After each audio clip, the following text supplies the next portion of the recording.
Madam, please tell me, please write a message. Am I audible?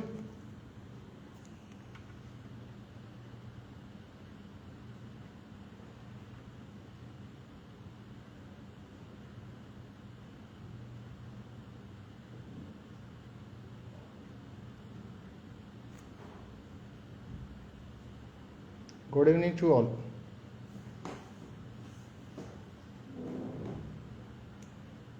Madam Ranjita, please tell me, am I audible?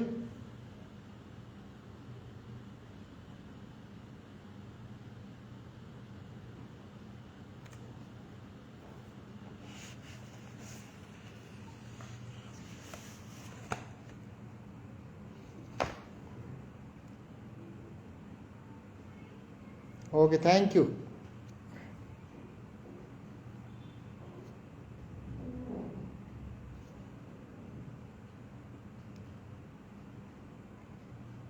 Madam कृपया बताइएगा कब शुरू करना है.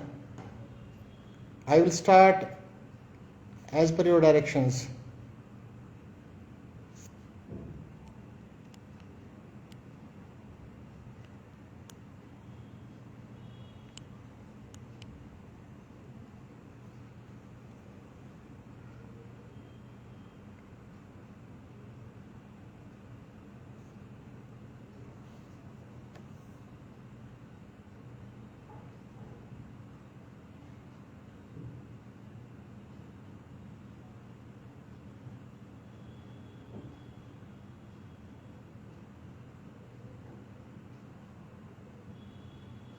Okay, thank you, madam. I'm going to start. Sorry for delay. एक technical error के कारण कहीं ना कहीं हमें परेशानियों का सामना करना पड़ता है.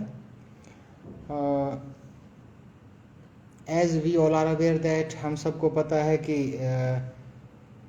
मैडम रंजीता के नेतृत्व में एक national level poet writing competition का आयोजन किया जा रहा है.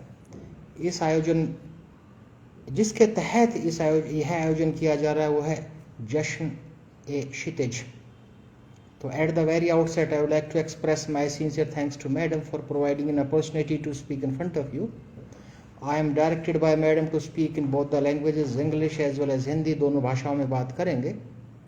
थोड़ी लाइफ स्किल्स की बात करेंगे, जीवन कौशल की बात करेंगे. तो respected guests, Mrs Shivani Sharma Singh, A groomer, and Mr. Animesh Kumar Sinha ji, and the lady behind this show, Mrs. Ranjita, and dear participants. कुछ बात करने वाले हैं लाइफ स्किल्स की. Madam Ranjita assign me only 30 minutes. केवल मुझे 30 मिनट आवंटित किए गए हैं. इस 30 मिनट में ही हमें कुछ लाइफ स्किल्स, जीवन कौशलों की बात करनी है जिससे हम अपने जीवन को और अधिक प्रभावशाली बना सकते हैं, हर क्षेत्र में प्रगति कर सकते हैं. तो सबसे पहले बात करते हैं बॉडी लेयर्स की. आप सभी मेरी एक बात से सहमत होंगे कि we spend our most of the life to glorify our physical body. हम अपने जीवन का अधिकतर समय अपने जो बाहरी शरीर है उसके विकास में लगा देते हैं, लेकिन we should take care about the inner layers also. कुछ आंतरिक लेयर्स हैं, उनके बारे में भी हमें सोचना चाहिए. उनके विकास के बारे में, उनकी वृद्धि के बारे में भी हमें सोचना चाहिए. तो एज पर योगिक साइंसेस, यदि हम योग की भाषा में बात करें, योग विज्ञान की भाषा में बात करें, तो वी हैव 3 डिफरेंट लेयर्स. हमारे शरीर की 3 विभिन्न परतें हैं, लेकिन हम अधिकतर समय केवल एक परत के विकास में लगाते हैं. तो यदि इन तीनों परतों की बात करें तो first layer is the physical body. Example is, जन्म होता है, वृद्धि होती है, स्थिरता आती है, शरीर क्षीण होना शुरू होता है और मृत्यु, डेथ टेक्स प्लेस, अंत में मृत्यु होती है. और हम इस योग की भाषा में इसको कहेंगे अन्नमय कोश. The physical body, the physical शक्ति, हम अधिकतर समय इसके विकास में लगाते हैं, लेकिन हम भूल जाते हैं किसी भी व्यक्ति विशेष के विकास के लिए जो दूसरी 2 लेयर्स है उनकी अधिक भूमिका है इस फिजिकल बॉडी के कंपैरिजन में, इस फिजिकल बॉडी की इस अन्नमय कोश की तुलना में. तो अब बात करते हैं वो दोनों जो रिमेनिंग लेयर्स हैं वो कौन सी है. The middle layer is known as अभी तक हम केवल आउटर लेयर की बात हम कर चुके हैं। तो the middle layer is the astral body, सूक्ष्म शरीर, that is connected to the physical body with a subtle thread, जिस दिन thread कटा that departs the body। लेकिन this middle layer, ये जो मिडिल लेयर है, 3 विभिन्न उप परतों में विभाजित की गई है। पहला है प्राणमय कोश, दूसरा मनोमय कोश और तीसरा है विज्ञानमय कोश। प्राणमय कोश की बात करते हैं। यदि हम बात करें फिजियोलॉजी की भाषा में, जो हमारा सेंसरी ऑर्गन्स है, सेंसरी सिस्टम्स है, वो नियंत्रित करते हैं हमारे प्राणमय कोश। दैट कंसिस्ट ऑफ नाड़ी, दैट कंसिस्ट ऑफ माइक्रोवेसल्स, एक सूक्ष्म नालिकाएं हैं जहां से प्राण प्रवाह करते हैं। और प्राण वह कॉस्मिक कॉन्शियसनेस की ड्रॉप है जो हमारे शरीर में प्रवेश किए हैं और हम जीवित हैं। वो जीवन शक्ति, दैट इज नोन एज प्राणमय कोश। लेकिन जो मिडिल लेयर है जिसकी हम बात कर रहे हैं, जिसको हमने कहा कि एस्ट्रल बॉडी, सूक्ष्म शरीर, उसकी एक परत के बारे में, एक उप परत के बारे में हम बात कर चुके हैं, प्राणमय कोश। अगली है मनोमय कोश, मेंटल क्षेत्र। आज के जीवन में, इस मॉडर्न और नॉलेज एरा में, इस ज्ञान के आधुनिक युग में इस लेयर को विकसित करना अति आवश्यक है। Since we are facing various stress related disorders, psychosomatic disorders, और जितने भी एक तनाव या अवसाद संबंधी व्याधियां हैं, उनका उत्पन्न होने का कारण ही इसकी वीकनेस है, इसकी कमजोरी है। थॉट, विचार, डाउट, शंका, एक्सलरेशन, हर्षोल्लास, डिप्रेशन, अवसाद, ये सब उपजते हैं इसी से, मेंटल क्षेत्र से। एंड वी डू, हम day to day activity under the guidance of this mental क्षेत्र, मनोमय कोश के निर्देशन में हम जीवन की जो भी गतिविधियां करते हैं वो इसके निर्देशन में करते हैं। मिडिल लेयर की तीसरी उपपरत है इंटेलेक्चुअल क्षेत्र, विज्ञानमय कोश, दैट डायरेक्ट्स द मेंटल क्षेत्र, जो मनोमय कोश को निर्देशित करती है। द मेंटल क्षेत्र works under the direction of the third sub part of the middle layer, the intellectual क्षेत्र, विज्ञानमय कोश। लेकिन जो तीसरी मेन परत है, that is known as the causal body, कारण शरीर, that is the seed body. हम कहते हैं ना, जैसे बीज बोएंगे वैसा पाएंगे। Our karmas are stored in the depth of the unconscious mind. हम जो भी हम कर्म करते हैं वो अचेतन मन की गहराई में संग्रहित है, स्टोर्ड है, like a hard disk of a computer. और जैसा हमने स्टोर किया है, जैसे बीज बोए हैं वैसे उगना। तो we should take care about the all 3 layers। We should not depend on the development of only 1 layer, that is the physical body. एक छोटा सा एग्जाम्पल मैं आप सबके सामने शेयर करना चाहूंगा। है एक छोटी सी पंचतंत्र की कहानी, सिंपल सी कहानी है, एक सामान्य सी कहानी है जो कि दर्शाएगी कि हमारे विकास में किसका योगदान है। एक छोटा सा बच्चा था, अपने पिता के साथ समुद्र के किनारे घूम रहा था। पिता की उंगली पकड़ी थी, वहां गुब्बारे बेचने वाला गुब्बारे भी बेच रहा था। उसके पास रंग बिरंगे गुब्बारे थे, नीला, काला, पीला, हरा, और सभी रंग बिरंगे गुब्बारों को छोटे छोटे बच्चे जो समुद्र के तट पर थे खरीद रहे थे। काले रंग का गुब्बारा किसी ने नहीं खरीदा। The child was very curious by nature. जो बच्चा था वो बहुत ही जिज्ञासु था। पिता से पूछा, पापा ये काले रंग का गुब्बारा उड़ता नहीं होगा, इसलिए बच्चे इसको नहीं खरीद रहे।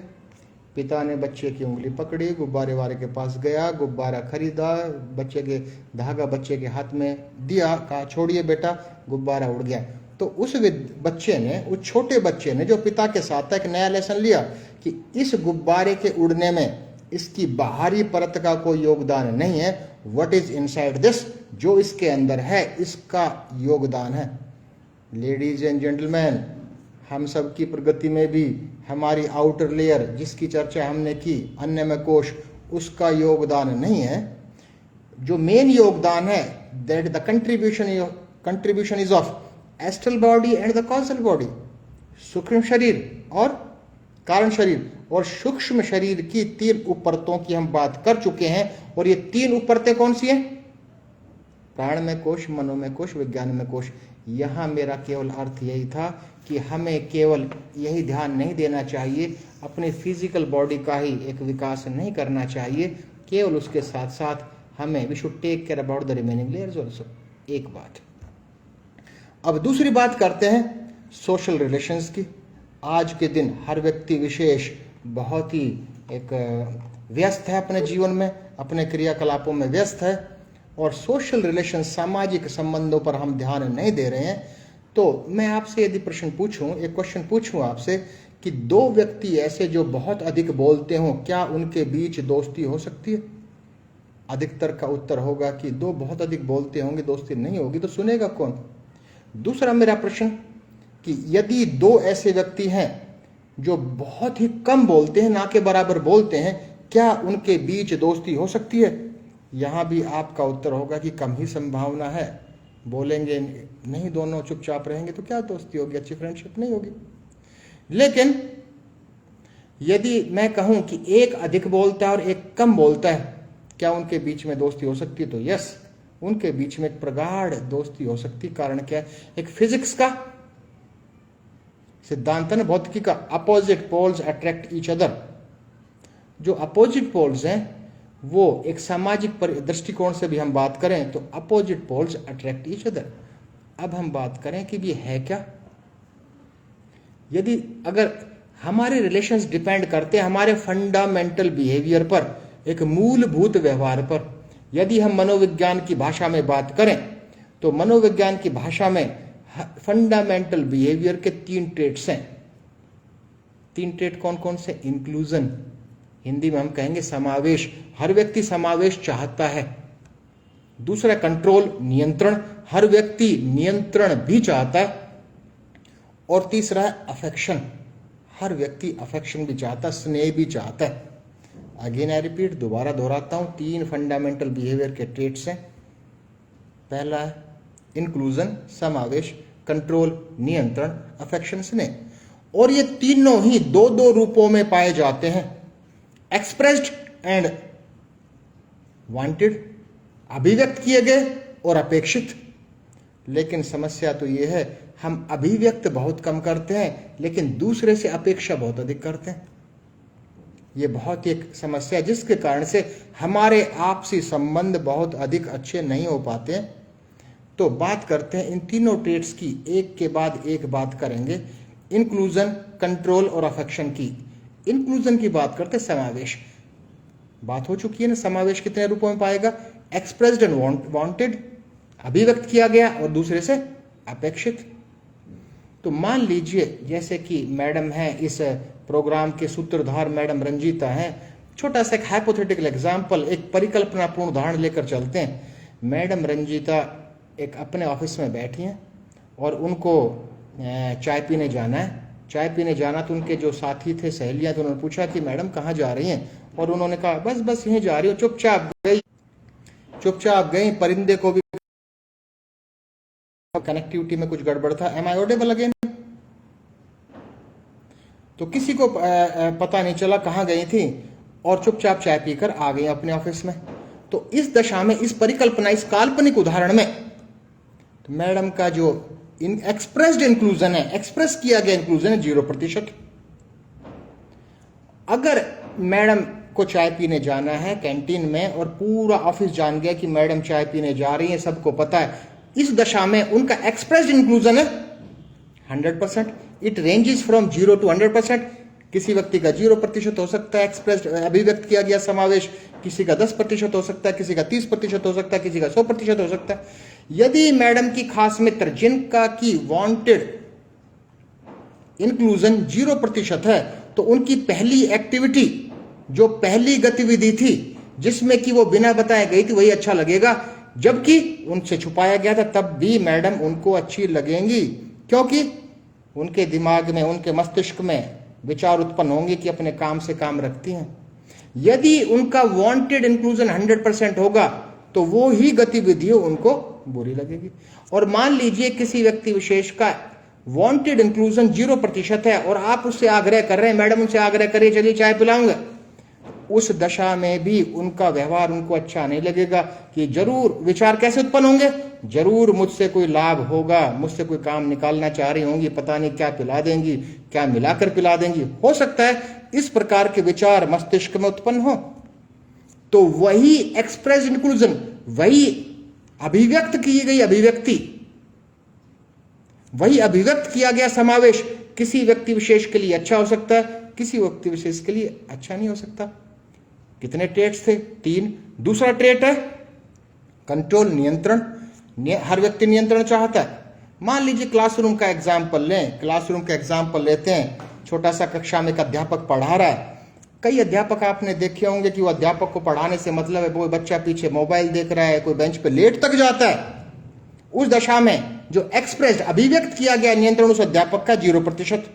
और एक दूसरा अध्यापक है कि हल्का सा भी बच्चा, विद्यार्थी कक्षा में हिलता है तो उसको टोकता है, why you are creating a disturbance, कि आप परेशान क्यों कर रहे हो सबको। इसका मतलब उनका एक्सप्रेस कंट्रोल 100% है। तो यदि विद्यार्थी जिसका कि वांटेड कंट्रोल 100% होगा तो टीचर की डांट भी अच्छी लगेगी। अगर उनका वांटेड कंट्रोल 0% होगा तो हल्की सी डांट भी उसी व्यक्ति विशेष के लिए बुरी लगेगी। ये अच्छा, कहीं भी बेइज्जती कर देते हैं मेरी, कैसे अध्यापक हैं। तो वही अध्यापक किसी विद्यार्थी के लिए बहुत अच्छे हो सकते हैं, किसी विद्यार्थी के लिए बहुत अच्छे नहीं हो सकते। तीसरा है अफेक्शन, स्नेह। हर व्यक्ति आज के जीवन में स्नेह लेना भी चाहता है, स्नेह देना भी चाहता है। स्नेह हर व्यक्ति विशेष के लिए जरूरी है। छोटा सा एग्जाम्पल, इसके लिए भी एक परिकल्पनापूर्ण उदाहरण लेकर चलते हैं, काल्पनिक उदाहरण लेकर चलते हैं। मैडम रंजीता का कोई विद्यार्थी जिनको मैडम ने ट्रेंड किया, प्रशिक्षित किया, उसकी शादी तय होगी। शादी तय हो गई तो वो विद्यार्थी मैडम के पास है, मैडम मेरी शादी तय हो गई, आपको आना ही आना है क्योंकि आप आदरणीय हैं, आपके बिना मेरी शादी नहीं होगी। लेकिन तरीका क्या था उसका? अफेक्शन, एक्सप्रेस अफेक्शन कितना? 0%।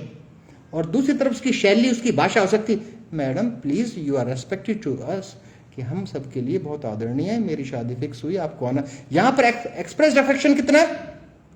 100%। तो हर व्यक्ति का एक्सप्रेस्ड अफेक्शन एक जैसा नहीं हो सकता, उसकी शैली, उसकी भाषा अलग हो सकती है। यदि मैडम रंजीता का 0% एक्सपेक्टेड अफेक्शन होगा, जो एक्सपेक्टेड वांटेड अफेक्शन होगा 0%, तो उस दशा में पहली भाषा थी वही मैडम को अच्छी लगेगी, अन्यथा दूसरी भाषा अच्छी लगेगी। तो कुल मिलाकर ये तीनों ट्रेट थे, 3 कारक थे, 3 ट्रेट हैं, 3 कैरेक्टरिस्टिक्स हैं, विशेषताएं हैं मूलभूत व्यवहार की, फंडामेंटल बिहेवियर की, इंक्लूजन, कंट्रोल, अफेक्शन। और तीनों ही 2-2 रूपों में थे, एक्सप्रेस्ड एंड वांटेड।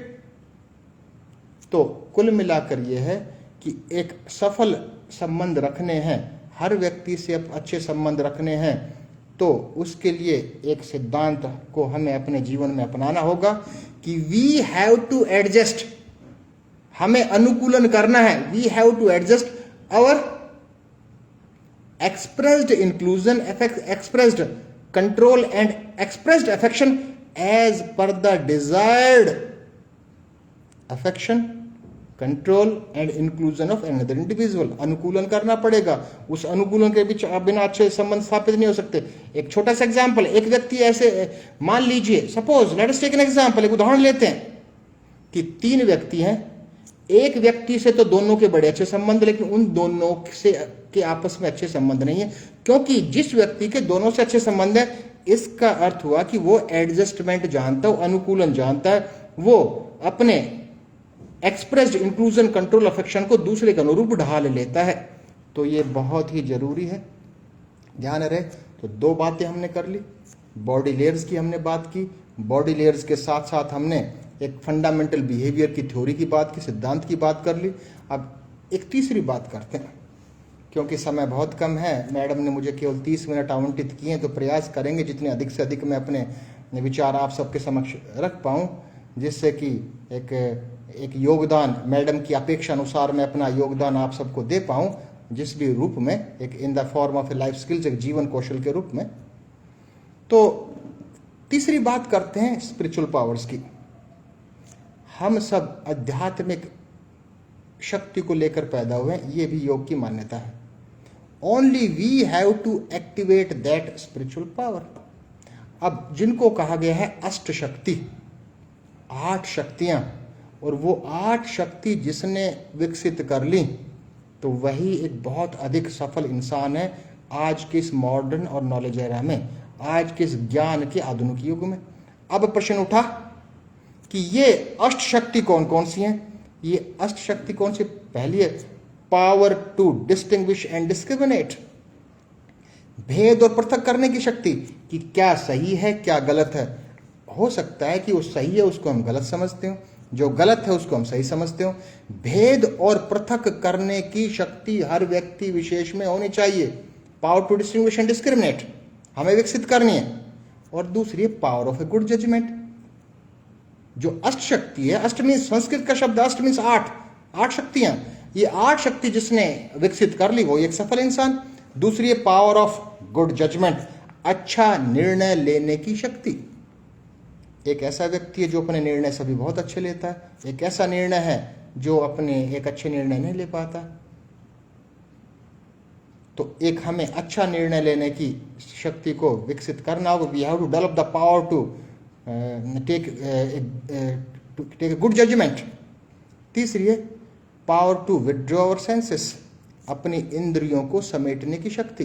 संकुचित अर्थ में बात ना करें हम, मीन्स कंसंट्रेशन की कि एक टारगेट हम जीवन में एक निर्धारित करें और we have to concentrate on that particular target, दूसरे क्षेत्रों को समेटते हुए। अगला है पावर ऑफ टॉलरेंस, सहन शक्ति, जिसकी आज के समाज में बहुत अधिक कमी है, सहन शक्ति की। पावर ऑफ टॉलरेंस, किसको टॉलरेट करना है? Every individual is bound to have some error, प्रत्येक व्यक्ति विशेष की बाध्यता है कि उसमें त्रुटियां होंगी। इस पृथ्वी पर, इस संसार में कोई भी ऐसा व्यक्ति विशेष नहीं है जिसमें कमियां ना हो। तो we have to accommodate ourselves with the weaknesses of others. हमें अपने आप को अकोमोडेट करना है, हमें आपको अपना अनुकूलन करना है दूसरों की वीकनेसेस के। कर पाएंगे तो ठीक है, अदरवाइज एक बहुत अच्छे, एक सफल व्यक्ति विशेष साबित हम नहीं हो सकते जीवन में। अगला पावर टू फेस, सामना करने की शक्ति। गीता में कहा गया है सम और विषम परिस्थितियों में समान बने रहना योग है। जीवन में उतार भी आएंगे तो जीवन में चढ़ाव भी आएंगे, और हम सबकी कमजोरी है कि जब हमारा एक चढ़ाव आता है तो हम इस विश्व के सबसे ही प्रफुल्लित व्यक्ति हो जाते हैं, और जब उतार आता है तो इस पृथ्वी के हम सबसे दुखी व्यक्ति हो जाते हैं। तो बहुत अधिक खुश भी ना रहे, बहुत अधिक दुखी भी ना रहे। एक पावर टू फेस, एक सामना करने की शक्ति। अगला है पावर टू अकोमोडेट, अनुकूलन की शक्ति। अब ये शक्तियों में इसकी बात कर रहे हैं, लेकिन इस अनुकूलन की शक्ति की चर्चा तो हम पहले भी कर चुके हैं। किसमें? सोशल रिलेशंस में। वहां भी तो अनुकूलन था ना, जिसमें 3 ट्रेट्स थे, इंक्लूजन, कंट्रोल, अफेक्शन। वहां अनुकूलन किया गया था। और अब 2 शक्तियां बहुत महत्वपूर्ण है, समय कम है तो उन 2 शक्तियों की बात करता हूं उदाहरणों के साथ। Power to pack up our forces and reactions, अपनी शक्ति और प्रतिक्रिया को रोकने की शक्ति।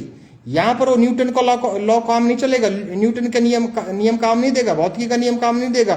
To each and every action there will be opposite reaction. यदि प्रत्येक क्रिया की उतनी प्रतिक्रिया हम सामाजिक रूप से कर देंगे तो समस्या उत्पन्न होनी ही है।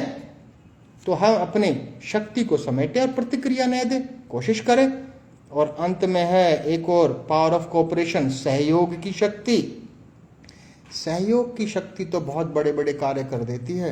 उदाहरण है, एक कहानी है छोटी सी जिससे मैं बड़ा प्रभावित हूं, और वह कहानी भी मैं आपके समक्ष में एक प्रस्तुत करना चाहूँगा। वो कहानी क्या है?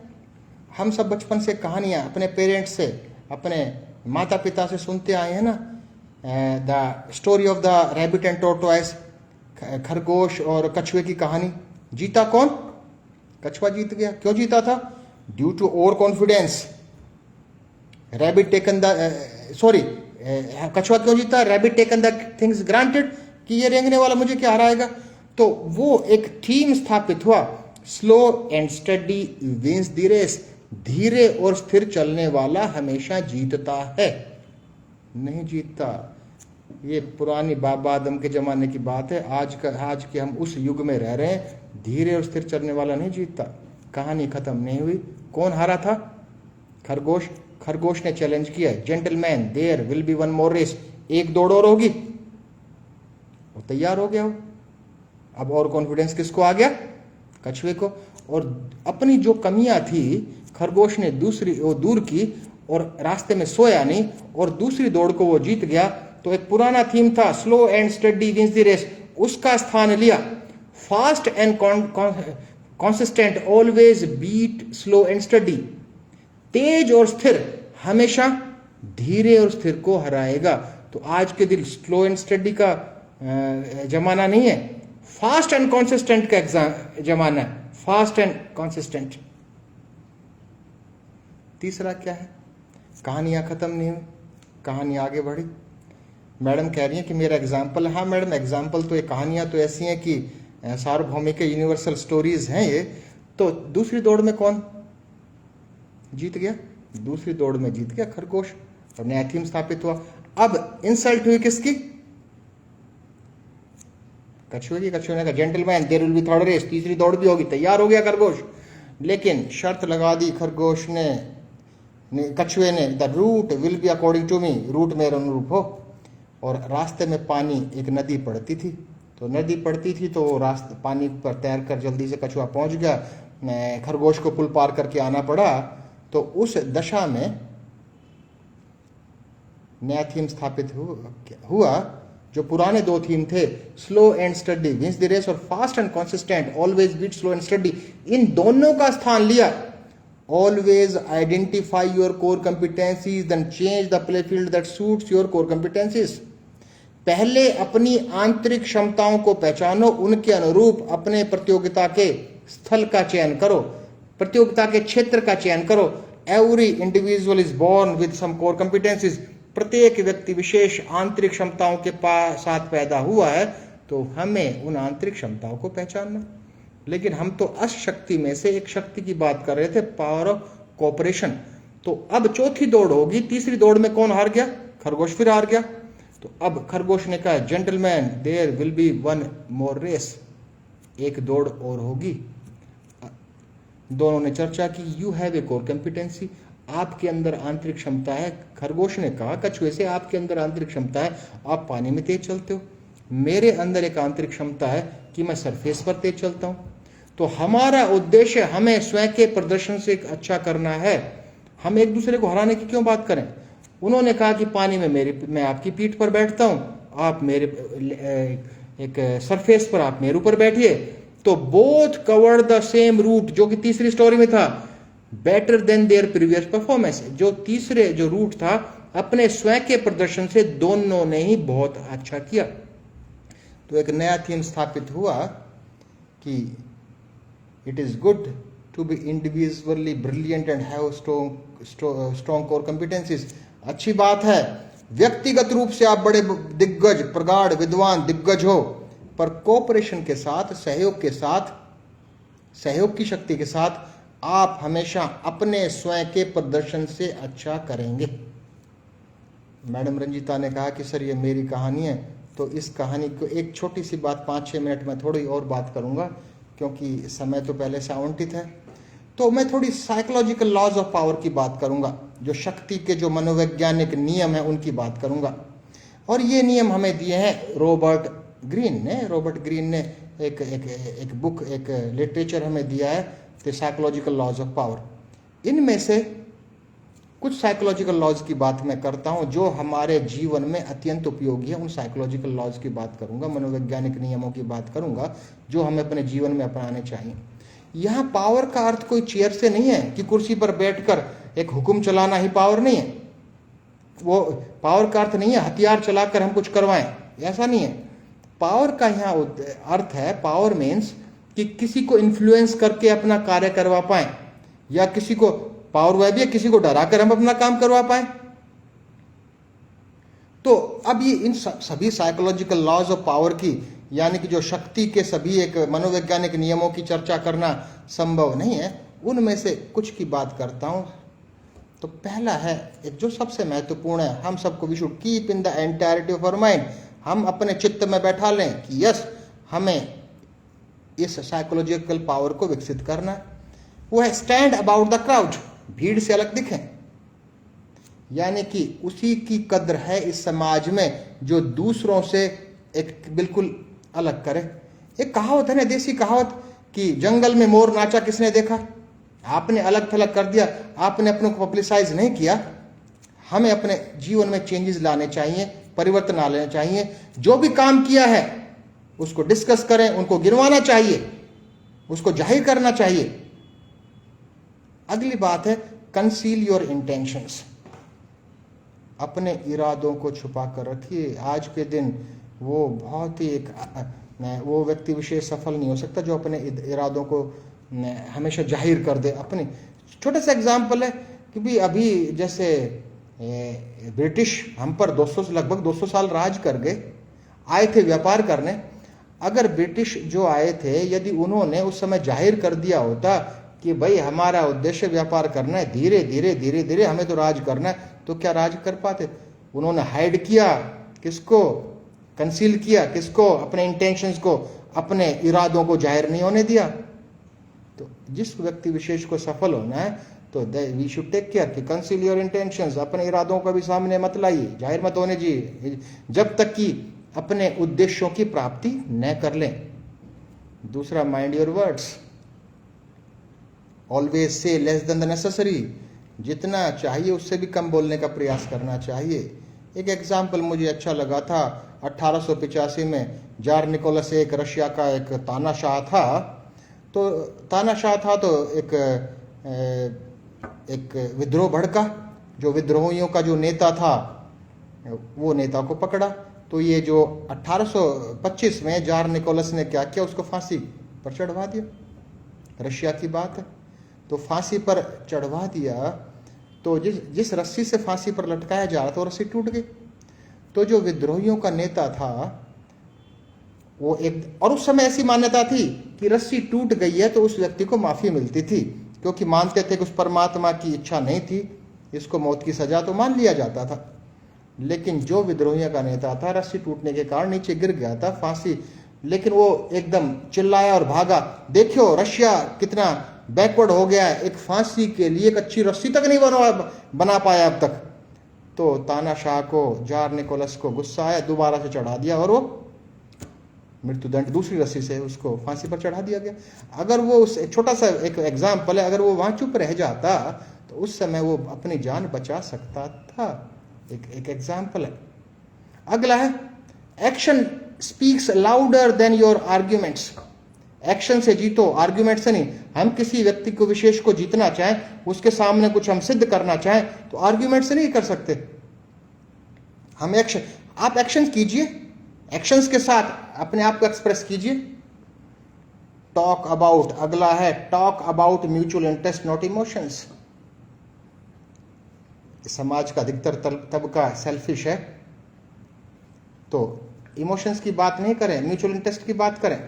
और एक बहुत सबसे महत्वपूर्ण सूचना मैं आपको एक देना चाहूंगा, जो कि जिससे मैं भी एक प्रभावित हूं, कि लॉ ऑफ इन्फेक्शन का याद रखिए। ध्यान, इन्फेक्शन का avoid the unlucky and unhappy. Avoid unhappy individual. अखुश और नकारात्मक प्रवृत्ति के व्यक्ति विशेष से दूर रहिए। अजमा लेना जीवन में, किसी नकारात्मक के साथ बहुत अधिक आप रहेंगे सुखी भी नहीं रह सकते, और हम नकारात्मकता ग्रहण कर लेते हैं। तो जो अखुश का मतलब किसी पर्टिकुलर इंसिडेंट के कारण कोई दुखी है उसको नहीं, यानी किसी व्यक्ति विशेष की प्रवृत्ति जो होती है वो कभी खुश हो ही नहीं सकता। तो जो अनहैप्पी है, नकारात्मक प्रवृत्ति का व्यक्ति है, उससे दूर रहना चाहिए। सामान्य सी बात है, हम सब जानते हैं। बस ये मान लीजिए कि मैं उन बातों को दोहरा रहा हूं। Look who you are talking about. ध्यान रखिए आप किससे बात कर रहे हैं। हर व्यक्ति विशेष से सामान्य रूप से बात न करें। अब उसी टोन में आप बॉस से बात कर रहे हैं, उसी टोन में अपने साथी से बात कर रहे हैं, उसी टोन में अपने स्टूडेंट से बात कर रहे हैं, कैसे संभव है? नो, यानी कि आप किससे बात कर रहे हैं। तो अगला है जो सबसे महत्वपूर्ण है, जिससे मैं भी पूर्णतः सहमत हूं, और इस जो रॉबर्ट ग्रीन के जो साइकोलॉजिकल लॉज ऑफ पावर है, बहुत एक महत्वपूर्ण बात है। We should take care about our calculated value. हमें अपनी कैलकुलेटेड वैल्यू को बढ़ाना चाहिए। तो हमारी कैलकुलेटेड वैल्यू क्या है? हमारी कैलकुलेटेड वैल्यू क्या है? हमारी कैलकुलेटेड वैल्यू है हमारा नाम और हमारी रेपुटेशन। अगर हमारा नाम और रेपुटेशन अच्छा है तो इसका मतलब हमारी कैलकुलेटेड वैल्यू अच्छी है। सामान्य सी बात है। छोटा सा एग्जांपल लेते हैं कैलकुलेटेड कंपनीज, एडिडास की टी शर्ट लेने आप गए, उसकी कैलकुलेटेड वैल्यू है ना, एक रेपुटेशन है ब्रांड का कि एडिडास की है, तो वहां भाव तोल कुछ नहीं, जैसा कहा वैसा।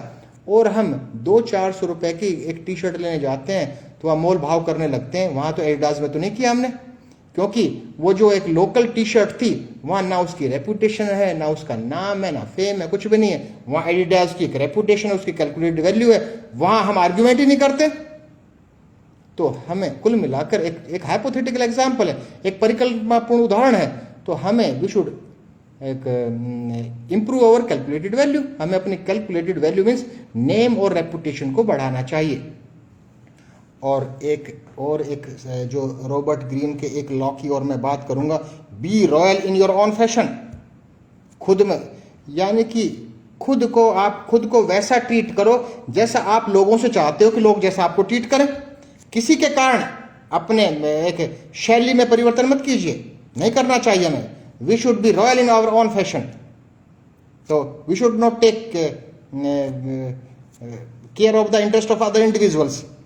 तो और अंतिम बात, आज के वक्तव्य की अंतिम बात जो कि रॉबर्ट ग्रीन ने कही है, जो भी एक साइकोलॉजिकल लॉज ऑफ पावर के अंतर्गत है, वो है सेट एंगर असाइड, गुस्से को एक तरफ रख दीजिए। हमें अपने जीवन में बहुत अधिक नुकसान की संभावना रहती है गुस्से के कारण। किसी को कमजोर करने का आसान तरीका है, कहा है बड़े बड़े प्रगाढ़ विद्वानों ने, किसी को कमजोर करने का सबसे आसान तरीका है कि उसको गुस्सा दिलवाओ। गुस्सा दिलवाओ यानी एक्शन बिकम्स इंपल्सिव। यदि किसी को पता चलेगा कि आपको छोटी छोटी बातों पर या इन बातों पर गुस्सा आता है, तो वो व्यक्ति विशेष आपके सामने वो बातें जरूर करेगा, यदि वो नकारात्मक प्रवृत्ति का वो व्यक्ति विशेष होगा तो सेट एंगर असाइड, गुस्से को। यस मैडम कविता सिंह जी ये कह रही हैं क्रोध सब कुछ जला देता है। यस मैडम जला देता है। तो एक बार मैं फिर धन्यवाद देता हूँ मैडम रंजीता को, उन्होंने मुझे एक मौका प्रदान किया आप सबके समक्ष अपने विचार रखने का। और मैं जो गेस्ट हैं यहाँ उपस्थित, मैडम मिसेज शिवानी शर्मा सिंह जी हैं जो ग्रूमर हैं, और श्री अनिमेश कुमार सिन्हा जी, उन सबको भी मैं धन्यवाद देता हूँ। और जितने भी एक प्रतियोगी हैं इस national level poetry writing competition में जो हिस्सा ले रहे हैं या लेने वाले हैं जिस प्रकार के, और मैडम एक सीरीज ऑफ लेक्चर्स का आयोजन कर रही हैं। आज के इस युग में हम अभी कोविड-19 पैंडेमिक से ठीक पूरी तरह से उबर भी नहीं पाए हैं, एक विश्वव्यापी महामारी का हम सब ने सामना किया है। ऐसे समय में इस प्रकार के lectures, these lectures are very fructiferous in nature, बहुत ही एक फ्रक्टिफरस है योगदान इस प्रकार के लेक्चर्स का रहेगा। आई होप, मैं एक आशा करता हूँ कि मैडम रंजीता की जो मुझसे अपेक्षाएं थी लेक्चर के बारे में, उन अपेक्षाओं पर खरा उतरने का प्रयास किया गया है। और मैडम रंजीता से मैं आग्रह भी करता हूँ, वो एक NGO चला रही हैं, समाज सेवा के प्रति उन्होंने अपने आप को समर्पित किया हुआ है। मैडम किसी प्रकार की एक सहयोग हो, मेरी सेवाएं हमेशा उपलब्ध रहेंगी आपके इस समाज सेवा के क्षेत्र के लिए, और इस जो एक NGO है उसके लिए, चाहे वो किसी प्रकार के कार्यक्रम हो, किसी प्रकार के प्रोग्राम हो। थैंक यू वेरी मच, धन्यवाद आप सभी को, नमस्कार।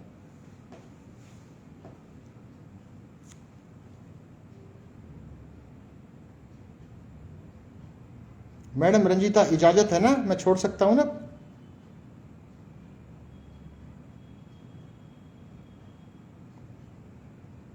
और मैं माफ़ी चाहता हूं, मैं लैपटॉप से प्रयास कर रहा था, कनेक्ट नहीं हो पाया, तो by holding my mobile in my hand, हाथ में मोबाइल पकड़कर मुझे ये एक सेशन कंडक्ट करना पड़ा। Thank you very much, thank you.